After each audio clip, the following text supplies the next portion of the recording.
Ang mataong masaswerte, you know, kahit na you would say their personality is too strong or ano sila, burara or whatever, ano ang difference? Bakit sila sinaswerte? Kasi they locked in kung ano yung gusto nila. Yung inaatupag nila is yung sarili nila. Wala silang pakialam sa ibang tao kung anong sasabihin. Kasi yung nasa mental description nila is that they are great. And no one can stop it because that's what they believe.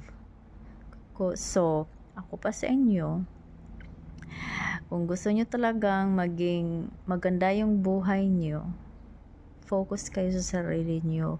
Huwag nyong intindihin yung mga taong nag-look down sa inyo. Hindi, huwag kayong magpa-disturb. You know? Ano lang yan sila. Take it as a challenge na para siyang how you call it, tornado na gigibain yung mental space mo na yung gusto mo talaga is ito sa utak mo, pero itong mga tao ito is nagdi-distract sa'yo sa mga gusto mo. Kaya, dapat lock in ka. Okay? Bigyan mo ng time sa sarili mo to think, to imagine, you know, kasi you will get something out from it. You know, magiging magaan ang pakiramdam mo. Basta, limit yourself to put your attention to others.